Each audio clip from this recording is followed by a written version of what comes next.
We are almost at the halfway point of Tantrosav 2021, and we have Nilima Bhat with us today.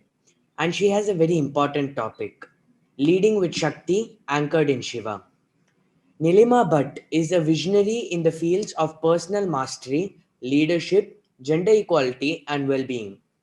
Her extensive and pioneering body of work is encompassed in her two books: Shakti Leadership, Embracing the Feminine and Masculine Power in Business, and Cancer is Me, The Journey from Illness to Wholeness. Together, they outline new and cutting edge, holistic, and integrated approaches to leadership and resilience. Nilimaji headed corporate communications for an ITC hotel, Philips, and ESPN Star Sports before co founding Roots and Wings, a leadership consultancy, in 2004. Their blue chip clients include HP, Microsoft, Whole Foods Market, Tata, SocGen Bank, and more. Nilima ji is currently building the Shakti Fellowship, jointly certified with the University of San Diego and WIN, with a mission to create 100,000 women changemakers by 2030. Also, she is currently building the Truth and Reconciliation Movement for healing collective trauma and leading harmonious interdependence at a planetary level. Over to you, Nilimaji. I'm just so happy to be here. It's been such an honor to see the list of speakers and the subjects that they are going to cover of Shiva and Shakti, Shiva and Parvati, the two coming together. On your left, don't look at the words on the right, just look at the picture on the left. How many of you have been to the Chausat Yogini temple in Bheda Ghat in Jabalpur? This picture is taken by a dear friend of mine, Preeti de Mello, and we had gone there on a pilgrimage. And this is in the Sanctum Sanctorum, the Garbhagriha of the temple. And it is a carving of the wedding procession of Shiva and Shakti. And you can see that is Nandi, the bull, on which Shiva is seated to the right. And he has just gently turned his head in such an intimate way. And it's Uma, Parvati, Shakti sitting behind him. And they have silver on their eyes, and their eyes are locked. And they are locked so beautifully, so sweetly, so sacredly, that it's like the whole universe doesn't exist. And this was a picture that kind of captured a poem that came to me when I was studying a Sufi course on the way of the beloved. And I realized the Sufi path is so much like the path of Shiva and Shakti. All of us who are worshippers and followers and those who adore Shiva and Shakti would perhaps identify. It's the path of love, it's the path of power, and it's the power of love coming together, right? And so here was the poem, and I think it's meant for this picture. The poem that came to me spontaneously was, "Can't take my eyes off you, beloved." It's as if Shiva is saying this to Shakti. "Can't take my eyes off you," says the beloved. "Would you not take your eyes off me too? I long for your gaze as you long for mine. That breath-catching moment where time stands still and all is as if at once transfigured into a paradise made for us. Don't take your eyes off me, beloved, as we dance. In my eyes, you will see. In my breath, you will be. The many dancers and the dance of ecstasy. Just don't take your eyes off me, for I cannot but keep my eyes on you. To gaze on your beauty eternally, I'm made for us this inexhaustible love story." So with that, you can stop share, Deepa. Thank you so much. And as we allow those words and that picture to soak in, I want to talk about Shiva and Shakti as the beloved and the lover, the beloved of the beloved, as not necessarily beings and deities. Of course, those of us who come from a very spiritual bent and who have a love for them as gods and goddesses that we want to worship. But even if you don't have that bent, I want to today talk about how Shiva and Shakti are archetypes. Archetypes are deep transpersonal forces, universal forces that exist outside of us and also inside of us. They exist outside of us as great forces of nature that make things move and grow and transform and that mediate all the stuff of creation and evolution. At the same time, they can also be deities because every force has a being behind it. There is no such thing as just a force. According to Sri Aurobindo, every single force has a being, an intelligence, like a personhood, like a godhead, that we can actually get into relationship with, that we can learn to know. We can even receive grace from. Okay. But even if you don't have that bent, to understand that archetypes are intra-psychic somatic forces, that they are inside our body, they are inside our mind, and they drive us, whether we know it or not, whether we like it or not. The microcosm, the pindand, is exactly the same as the macrocosm. So the Brahman. So if any forces exist in the macrocosm, in the Brahman, by definition, they exist inside every unit, every pindand, every microcosm that is each of us. So what would these forces of Shiva and Shakti, these tattvas, these principles, these elements of Shiva and Shakti, what do they represent in our being? And how can we actually work with them for becoming better human beings and for becoming leaders at this time? So today's talk is to understand leadership that can be done in a very pure and true way, beyond ego, and be done with a lot of skill and resourcefulness to be able to effect the changes that the world really needs at this time. So my talk is today on leadership aspects, as well as you'll understand that you can't do leadership without understanding the love between Shiva and Shakti. So we'll also talk about the beloved and love in the context of leadership.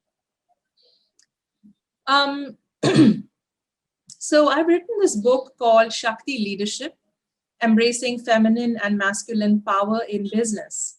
And I wrote this book because I realized I'm part of the conscious capitalism movement. We are trying to create a world that works for all through business. We want to make business a force for good. And we believe that we can elevate humanity through business. And we cannot really do conscious business until we have conscious leaders leading conscious businesses. Everything begins with leadership. And that leader has to be a conscious leader. So when we wrote this book, my co-author Raj Sisodia and I was playing with many titles for this book. And one title would have been The Yoga of Conscious Leadership, because becoming a conscious leader is a yoga, is a sadhana, is a practice that requires deep commitment.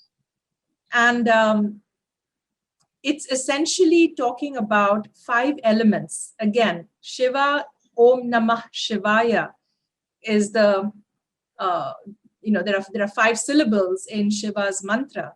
And the 5 elements are connected to Shiva. And so when I was creating this model, it came to me that we have to call these elements of the model the 5 elements. What else? Of course, if it is based on Shakti leadership. The first element of Shakti leadership, if we want to become a Shakti leader, is we need to become present. So that's the master key. And because this book was given out to the world and people may not have understood the metaphor of Shiva, etc., I simply called it presence. But for our Tantrosav, where we all are familiar with the Shiva Tatwa, presence is essentially consciousness, that still center within us, that axis that moves through our spine, through that Sushumna Nadi that connects heaven and earth, and where there is this utter hollow emptiness. And yet it is that complete potentiality and complete fullness, which is the Shiva Tattva. It is pure stillness and it is pure consciousness. And from that place of presence, we are effectively able to have stepped back from the ego, which otherwise drives us as leaders. So, in order to be a conscious leader, we want to first make sure we step back from the ego self, which is caught up in fear and self-promotion or defensiveness. And it's such a human thing. And all leaders are all too human. So the first thing a conscious leader has to do to become a Shakti leader is to learn to step back from the head, the heart, the gut, where all our fears and emotions may be stuck, and step back into their spine. And that still place, that central axis, from where they have nothing to defend, nothing to promote, nothing to fear, and they can be completely here now in the present moment, witnessing all that happens. The second element of Shakti leadership, interestingly, of course, what else would be Shakti herself, itself, right? Because this place of presence, as it is the Shiva Tattva, Shiva is never without Shakti. So stillness is full of power and capacity and creativity and agency. And so when you are present, you're able to access a whole different power base. It's as if you're tapping into the source of the universe itself, the power source of the universe itself. And we call this Shakti power that we use in leadership, a simpler way to understand it is true power. And true power that is a win-win power, a power that makes sure everyone is included as the movement goes forward, whatever is the intention of that leadership moment, right? Whereas typically when we are not present, we are not tapping into our Shakti.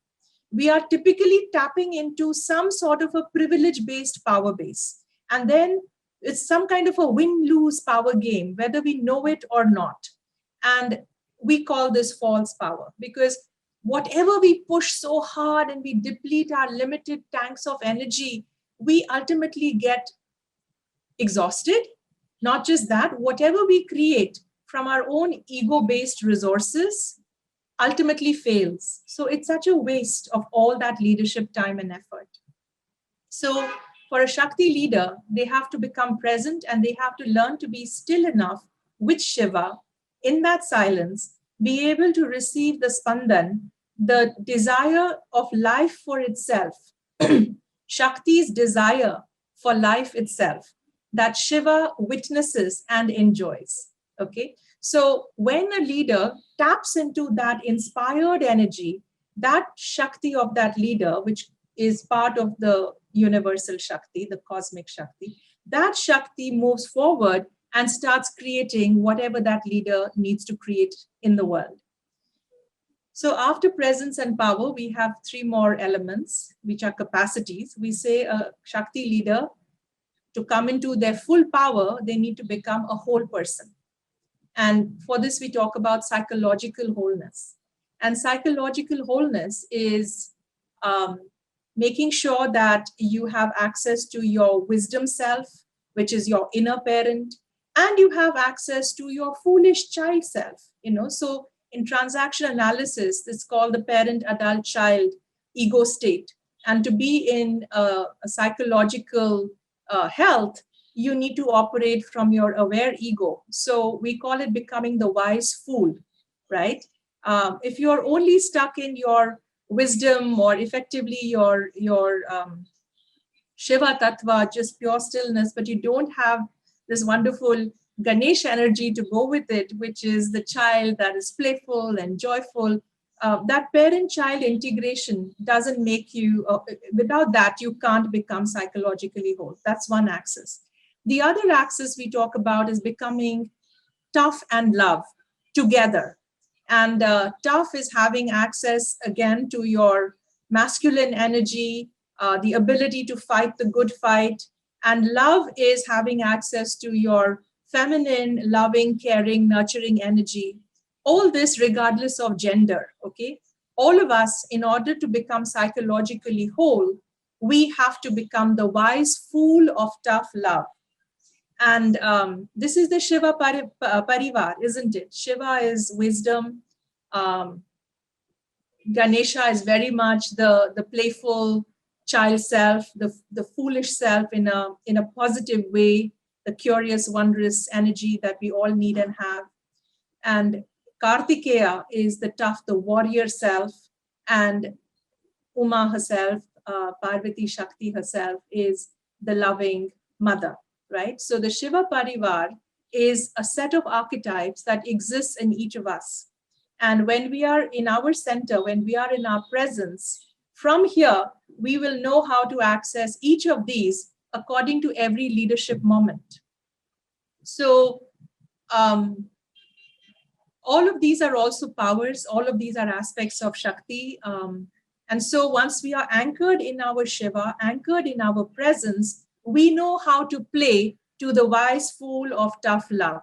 Okay, and its highest form, these four represent, if you wish to map it, to the Shiva Parivar. I want to talk about the dance of love and power, which is what essentially it means to be a conscious leader and a Shakti leader. So we often think of men seeking power and women seeking love, isn't it? That seems to be the heroes and the heroines' journey, that the masculine journey is all about the search for power and conquering and so on, and competitiveness. And the feminine energy is all about love and share and inclusion and wanting that wonderful romance. Isn't it interesting that you want what you don't have, correct? So how about looking at Shakti? If she is searching for love, wouldn't that mean that she already has power? That means the feminine in us is all powerful. True power doesn't come from the masculine, it comes from the feminine. And she yearns for the completion by finding love from the masculine. So equally, if you flip it, it's the masculine that's seeking for power, which means it is love. And therefore, it doesn't seem to value what it is, right? It wants what it doesn't have. It wants power.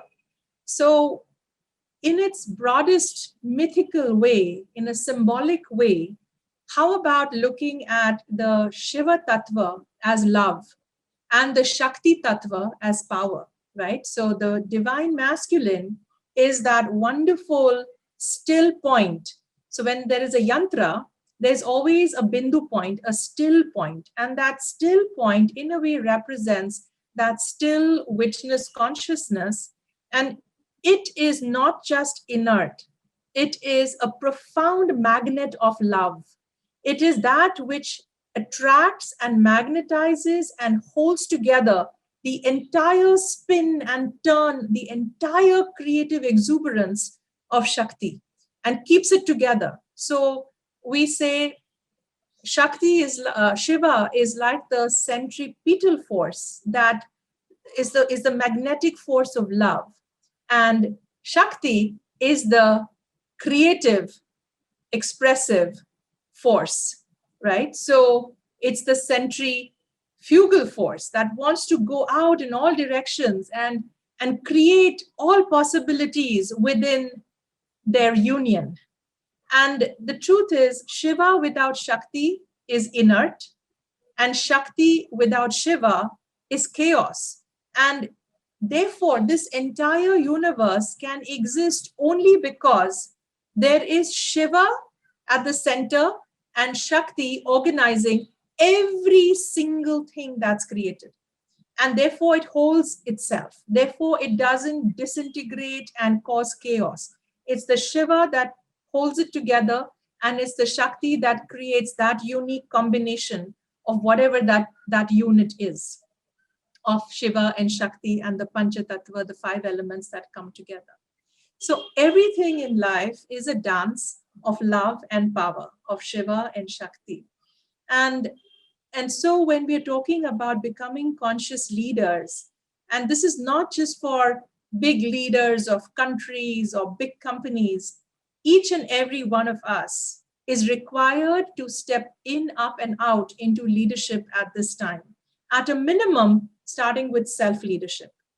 Self-leadership is to be able to manage all the parts of ourselves and keep them together in a harmonious way to become psychologically whole. Your parent self, your child self, your masculine self, your feminine self, making sure your fourfold self is always held together around a peaceful center, a loving center. And this effectively is self-leadership. And it comes from a profound place of love. But for love to effect any change, you're going to need the power of love. It's not a wishy-washy, ineffective kind of love. It is a Shakti-full love. So it is the power of love, which is Shakti that contains Shiva in it.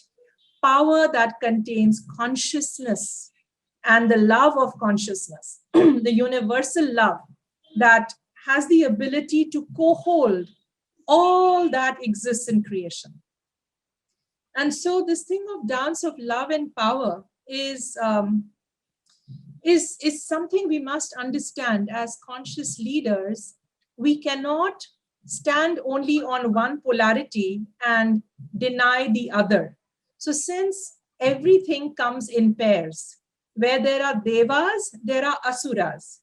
And to be able to see this entire creation, every single moment that you come across, I refer back to the poem, I can't take my eyes off you, beloved.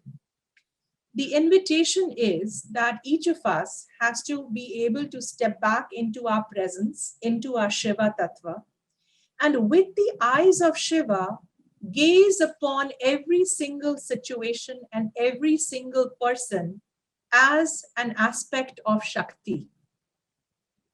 Regardless of whether she comes to us in a benevolent form or a malevolent form, whether she is Shanta or Ugra, right?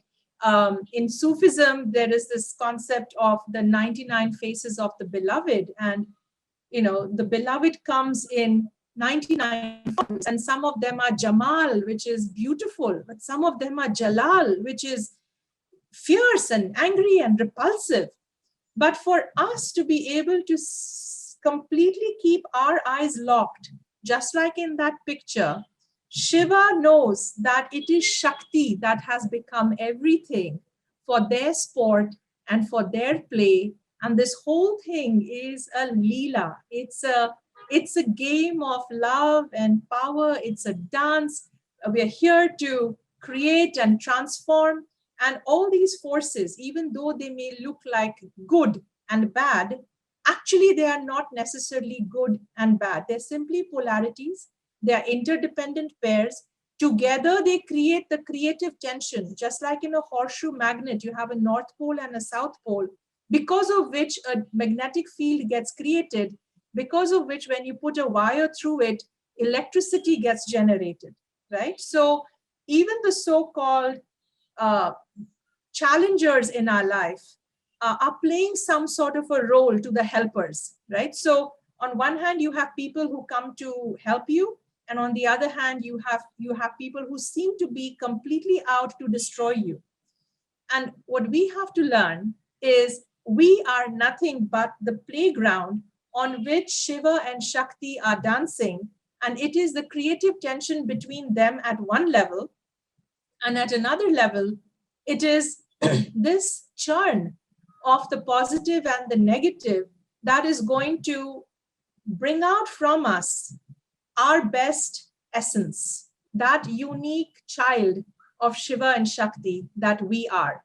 And we can be fashioned just like a diamond is fashioned by all the pressure that's put on it, and all those knocks that it gets. That is how it shines and comes out in its purity, right? So we have to be able to look at the Jamal and the Jalal faces of God, the Ugra and the Shanta, Saumya faces of the divine, of the mother. Okay, so I don't know how many of you watched this wonderful TV series called Devo Ke Dev Mahadev. It has really kept me going through COVID, and regardless of the technical quality and so on, I was very, very impressed with the way they have stayed true to the essence of what is Shiva and the essence of what is Shakti, and how Shiva and Shakti transcend good and evil.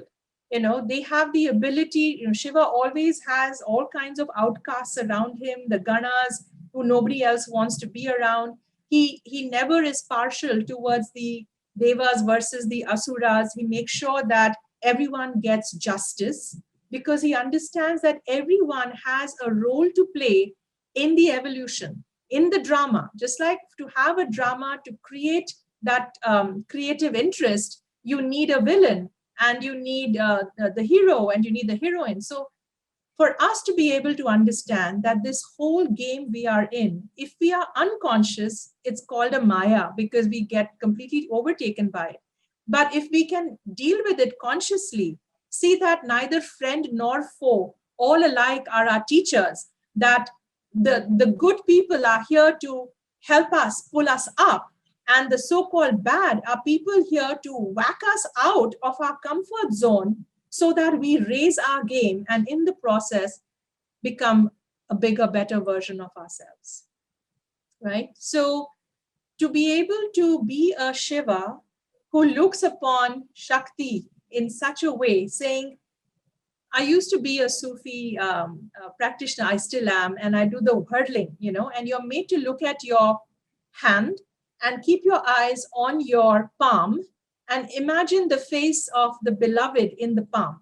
And then you're made to whir, turn round and round and round. And the only way you will not spin and get dizzy and fall is by not taking your eyes off the palm, which is moving with you. So your eyes are locked on your palm and they are in that stillness, and the world is spinning around you, but you are anchored and centered. Okay, so it's the same thing that is happening with the Shiva Shakti metaphor and this poem, Don't Take Your Eyes Off Me. Shiva is saying, look into my eyes, and regardless of the spin and chaos of all that's going on, don't get taken over by that. Don't look there. Stay focused on me. Know that everything is me and I am you, right? And that between the two of us, there is no other. And actually, we are one, right? So when we can learn to see the inner divinity, the Shakti, the Shiva Tatwa in every single thing that's going on, then it's as if from the eyes of Shiva, we're looking at the eyes of Shakti inside everything. And then it becomes a dance of love and power. We know when to follow, we know when to lead, we know when to push, we know when to step back, and we do it like a dance instead of a duel, right? So this is what it means to be a Shakti leader, to come from a place of presence and to know that we are going to have to come into our fullness, into our psychological wholeness. The only way we can grow up to become all that we can be and fulfill our potential is to go on a hero's journey. This is the work of Joseph Campbell, right? And the heroine's journey work is from Maureen Murdoch. It's explained in detail in Shakti Leadership. But essentially, the map of the hero's journey says that to grow up and to come into your full power, you need to go on a journey. And you're going to have to be pushed out of your adolescence. And it's like you're being pushed into the deep end of the pool. And you're going to have to face your worst fears. You're going to have to face a tremendous battle like Arjuna did on Kurukshetra, right? And you're going to have to face the good side and the bad side and stand between them and figure out, what is my dharma? What is it that I have to do here? And the one very important thing that you can't avoid when you go on the journey to becoming a Shakti leader is what we call a dissolution. You have to allow for some kind of a death to take place. The death is that of your old self, of your ego self, of some ways in which you were being and showing up in the world and behaving as a leader, as a person. Some sort of a fana, as they call in the Sufi thing. You have to be willing to dissolve your sense of me, the mini me. And when you can dissolve the sense of mini me, and you can tap in and find that deeper Shakti and the Shiva that's within you, you'll be able to face down some terrible situation that you have to face. It is facing your worst fear. It is kind of the shadow part of your life, the one thing you didn't want to do. But you will be able to do it if you can find your inner Shiva and you can find your inner power with that presence and with that power, that power of love, power of awareness, that wise fool of tough love. You'll be able to move through. And once you move through, you come out on the other side a bigger person. You have now evolved in some way because you were able to overcome some major challenge. So you evolve. And once you evolve, you're not allowed to stay in that zone, that place. It's called the special world, the magical world, the underworld where you had been sent. You're also given a whack to return back to the old world, the ordinary world, this everyday world, that you have to now bring your elixir, some sort of an amrit from all the sagar manthan that took place in your psyche between your light and your shadow, all that stuff that happened there, that terrible fight that took place there, from the churning, some amrit will rise. And that's the elixir. You have to bring that elixir, which is nothing but your learnings, your insights, your new capacities, your new abilities. You have to bring that back to your everyday world that you once belonged to, or maybe a new world that you have now created around yourself. But this is the ordinary world, the everyday world, which is suffering and which needs all the help it can get. And so life has a way, Shakti and Shiva have a way of sending us off on this evolutionary journey, this heroic journey to grow us up so that we can come into our Shakti, we can come into our power, we can come into our presence, we can become consequential beings. And then we bring back some elixir for the world to share it with the world. So to give you an example, my husband went through colon cancer at the age of 40, and I was 35, and the children were only 8 and 11 years old. And in order for him to heal, we eventually had to give up our corporate lives, our corporate jobs. And Vijay says I had to choose life over lifestyle. And we recreated ourselves anew. We started this whole work, everything we were learning about consciousness and yoga and holistic health and integrated human development, everything we were learning, we brought it to our leadership consultancy called Roots and Wings, and we started teaching it to others. We were teaching it in corporates and individuals, public workshops, and then we wrote the book, My Cancer is Me. And this describes a journey from illness to wholeness. So that book would be the elixir that we brought back from our heroic journey through the crisis of cancer. So typically, we grow from a crisis. And similarly, I wrote the book Shakti Leadership, which came out of my crisis of realizing as a woman, as an Indian woman, I'm actually extremely uh, suppressed on the inside with my own inner patriarch keeping me down, right? And finding my voice, finding myself, coming out of that, stepping onto the world stage and bringing this message to all women saying, do not play small because of any voice in your head, right? That was my journey. And the book Shakti Leadership saying, come into your power because you're playing small doesn't serve the world. The world needs feminine energy. The world needs both men and women who have come into their Shakti, because that alone is going to solve the crises of our times. The environmental crisis, business crisis, political, you name it, all fronts. The earth is in crisis right now. And we need Shakti leaders who are going to show up and be the change they want to see in the world, and then gather change makers like themselves and be able to change the world. So Shakti leadership was the second elixir that came out of my heroic journey. Um, there's a very beautiful song, which is a poem actually by Amitabh Bachchan's father, Harivansh Bachchan, and it's called Jab Nav Hi Jal Mein Chhod Di.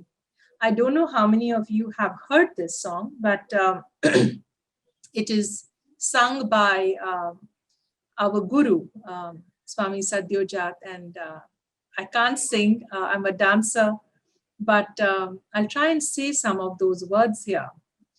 It's a song for people who are being called to be warriors, to be spiritual warriors at this time, to go out there and do what it takes and to face down their fears. So it is the song of a sadhak or a yogi, who says, it says, Jab nav hi jal mein chhod di, तूफान की ओर मोड़ दी, दे दी चुनौती सिंधु को, तो पार क्या मझधार क्या. To translate into English, says, I have already put my boat into the river Sindhu. I've already set it, and I'm जब नाव ही जल में छोड़ी तूफान की ओर मोड़ दी. I've already moved it towards the storm, not away from it. I'm not going to run away from the challenges of life. I'm going to take my boat and I'm going to go into the storm. And the storm that is raging in the Sindhu, which is the great river of India, the river after which our country is actually named, right? So, and he says, if I have chosen to enter the storm of life, then what is it about wanting to get to the other side? Or what is it about finding a boatman? It's like, I'm here to be in the storm and to deal with the storm and take on the storm and drink the poison. Basically saying, enter life and take it on. Don't run away from it. And goes on to then say, जब शंकर रूप हो गए तो राख क्या श्रृंगार क्या. Now that I have chosen to become Shankar, Shiva, which is that non-dual self, that pure witness, all-embracing, loving self, who doesn't care about asuras and devas, and who embraces them all equally, lovingly, with the same equanimity and stillness and presence. She says, if I have chosen to accept Shivahood, जब शंकर रूप हो गए तो राख क्या श्रृंगार क्या. So now that I've decided to become Shiva with that equanimity, why would I have likes and dislikes? Why would I have something that I am attracted to and something I'm averse to? For me, everything is now equal. It's Shakti. It's the same. So Rak is that ash that lies at the end of everything having burned down, and typically when the corpse has been burned down, and that's what bhasma is typically what he anoints himself with, right? So to talk about that, for him, death is as beautiful as life is. He doesn't see the difference between the two. So he doesn't care about the ash, or for him, ash is no different from shringar. Now, shringar means that kind of beautification we do for ourselves, especially that women do for their most beloved. This thing of making themselves beautiful for the beloved. And so when he says, "Jab Shankar roop ho gaye, to rakh kya shringar kya," "Jab nav hi jal mein chhod di, tufan ki or mod di." So we are invited to become like Shiva, to say, we're not here. There was such a beautiful moment in that TV series, Devo Ke Dev, when the Sagar Manthan, the churning of the ocean happens. And before the Amrit comes out, this huge halahal poison comes out. And it's going to poison the world. It's going to poison Devas, Asuras. Everything's going to get destroyed because nothing can bear that level of poison. And as it emerges, the camera goes on to Shiva, and he just looks at it, and he has this no change in his magnificent presence. And with such joy and compassion and goodwill and auspiciousness, he enters the water, knowing fully well that it is his job to drink the poison, because he alone, which is consciousness alone, non-dual consciousness alone that has transcended good and evil, has the ability to love and hold the poison of duality, right? So it's the same thing. He goes towards the poison to drink it. And I'm wearing a top today, which maybe you can't see, but there is a green Tara on it. And the goddess Tara is one of the Dasha Mahavidyas, which is one of the 10 sovereign Shaktis. And she too is a similar goddess, the capacity to bridge all the worlds and to take in that which is poisonous and then to give out that which is pure medicine and goodwill. So whether we like it or not, if we wish to become Shakti leaders, we need to be anchored in Shiva. We need to know how to come to presence. We need to know how to expand ourselves to such a place that we will not be attracted overly to the good and reject overly something that we call bad, but that we can be able to step back from it and leverage the purpose of both. Use the so-called bad to challenge us to grow, use the so-called good to help us up to grow. And we are the ones who are going to take on all the polarities and polarizations that we are seeing all around us right now. And to make it very practical and very real in leadership, whether it is the battle of the sexes and gender violence, whether it is casteism, whether it is religious conflict, we are dealing with so much right now that is polarized. And what the world really needs right now, and the example of Shiva and Shakti and their leadership, their presence, is asking us to find that presence of Shiva within, that stillness within, that knows how to co-hold everything without rejecting anything.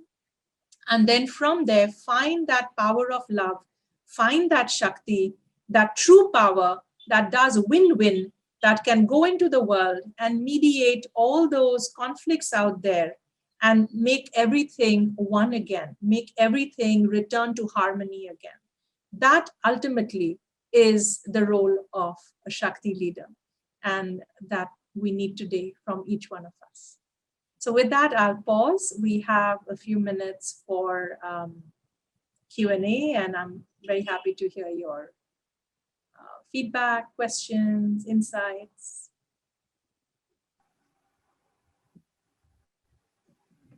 I have got one question. I'll read it out.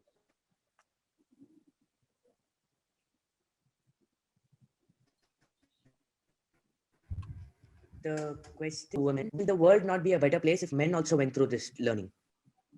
So this learning is not just for women. It is called Shakti leadership, but it is for both men and women. So, and all genders, right? Right now we are talking about so many sexual orientations and so many genders. So really this model is not about gender. This model is about harmonizing energies within us. And at a minimum, we understand everything comes in two forms, right? There is the yin and the yang, the Shiva and the Shakti, the Purusha, the Prakriti. All of us, regardless of gender, carry these forces inside us. And we have the responsibility to activate them and to harmonize them within ourselves, and then be able to go out in the world and bring the change the world needs, to bring the world to a similar balance of these energies in companies, in society, in systems, to be able to diagnose a situation as an imbalance of Shiva Shakti, saying, is there too much Shiva, too little Shakti, or maybe neither Shakti, neither Shiva, but just sort of Asuric energy? So to use these principles to do very practical diagnosis of what is going on in your life and in your work. And it's got nothing to do with gender. All of us carry these energies inside us. Yesterday, Mala Kapadia spoke on Ardhanarishwar, right? That Ardhanarishwar is an archetype. It's an archetype of wholeness, that each one of us, regardless of gender, is equal parts masculine and feminine in a unique combination. And only when the two come together do we become as God, do we become divine, do we come into our full power. And because women and girls are underserved, I give a lot of my time for helping bring women and girls up into leadership wherever they are. But I also do a lot of work with companies, with mixed groups. I speak and teach in all kinds of audiences. And for sure, Shakti leadership is not for women alone. It's a model of leadership for both men and women and all genders. The two who are one are the secret of all power. The two who are one are the might and right in things. So there is no other. There is actually no gender. We express as different genders for the sake of diversity, for the sake of procreation and to keep the species going. But psychologically, in terms of who we are, we have all energies. The two are one. There is no other.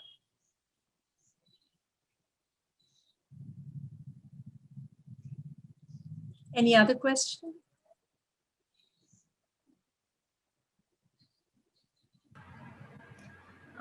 Yes, Malaji, I have a question. Sorry, Nilima ji, I have a question.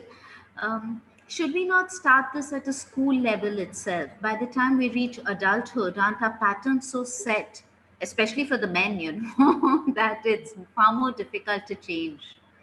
Deepa, we are catching up with 2, 3, 4, 5,000 years of patriarchy, where the men were given control over society and the women were subordinate to them. And that was a system that was needed for maybe these years, and it has worked until it's no longer working, right? So the truth is, we need to do everything at the level of education. Every single thing worth knowing at this time needs to be educated in schools, and starting from parenting itself. In fact, this poem that I read out to you, Can't Take My Eyes Off You, Beloved, it was done on like a Shakti dialogue with a friend of mine, Dr. Yvonne Sum, on intentional parenting. So she runs a whole series on how it's time to become intentional parents and conscious parents. And we need to be teaching these ideas, these themes, from the day our children learn to understand anything, even before they go to school. So yes, we need to teach, teach, and teach uh, on so many dimensions, because the truth is, our world is very broken, and all the good things that this country knows are not being practiced in this country. Um, so, we really need to remember our own wisdom. Yeah, that's very true. And as Pushkar, the person who asked the question earlier, was saying, when you say Shakti leadership, we always take it to be something about empowering women, empowering also in quotes. But we never use the words even empowering men to just tap into that feminine aspect. So, how do we even address this culturally in a long term? It has to begin one life at a time, one family at a time, one couple at a time. And the good news is it is part of the zeitgeist. After Trump got elected, Shakti leadership came out in 2016. Trump got elected shortly after. The women's marches began. The Me Too movement began. From the West, we are talking about the fourth wave of feminism as a pushback to the patriarchy. In India, we have the rise of women leaders. We've always had women leaders, but again, unfortunately, because most growth happens through crises, we've had a lot of gender-based violence and rapes that have awakened women to saying enough and no more. I think really began with Nirbhaya in a very, very significant way in 2012. So whether we realize it or not, there is a rising tide of Shakti. And the whole system that we are a part of itself is out of balance. So everything seeks balance. And so Shakti is going to rise anyway to restore balance. And we are in that moment. And each one of us can become the channel, the instrument, the vessel through which these gender balance dialogues can take place, through which movements like share the load are taking place, right? Whether it is advertising or the school or academia or science or politics, men and women have to learn how to rise in love together, recognizing that we hold the sky up together, and the only way we are going to solve the crises of our time is to come together and work together. And it's not a win-lose, it's not a zero-sum game, that together we can be better individually, right? So no one has to lose for the other to win. So there's a lot of vulnerable, open-hearted, and fierce, but compassionately, lovingly fierce conversations that need to happen between couples and in homes. And just like there are women who are rising and asking for what is their right and same opportunity and status, the good news is the men are rising too. I'm coming across a lot of good forums that are coming mainly out of the US and some from Europe, where they're talking about the enlightened male. They're talking about how men have been hurt by the patriarchy as much as the women. The men have had to cut away their feminine side. And in the process, they have walked around as half humans. And it has been very, very destructive for them as well to not be in touch with their heart and their emotions and their feelings and their capacity for love and care and compassion. It has hurt them.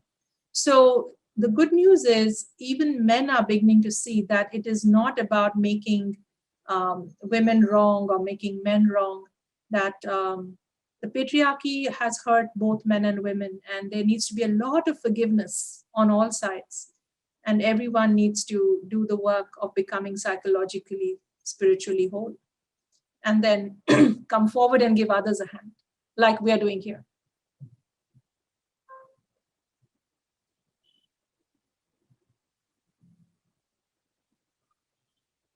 So with that, we have a minute to go. I will end with a prayer invoking the Shiva and Shakti forces, tattvas, principles in our hearts, and from there, blessing the world with it. Okay. Karpura Gauram Karunavataram Sansara Saram Bhujagendra Haram Sada Vasantam Hridayarvinde Bhavam Bhavani Sahitam Namami Bhavam Bhavani Sahitam Namami.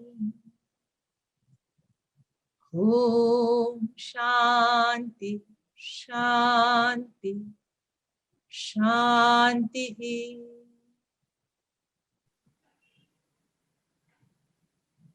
Let's invoke Shiva and Shakti to bless us, grace us, guide us, so that we know all our lives, our leadership, our relationships to be that dance of love and power, where we all follow the power of love and give up the love of power.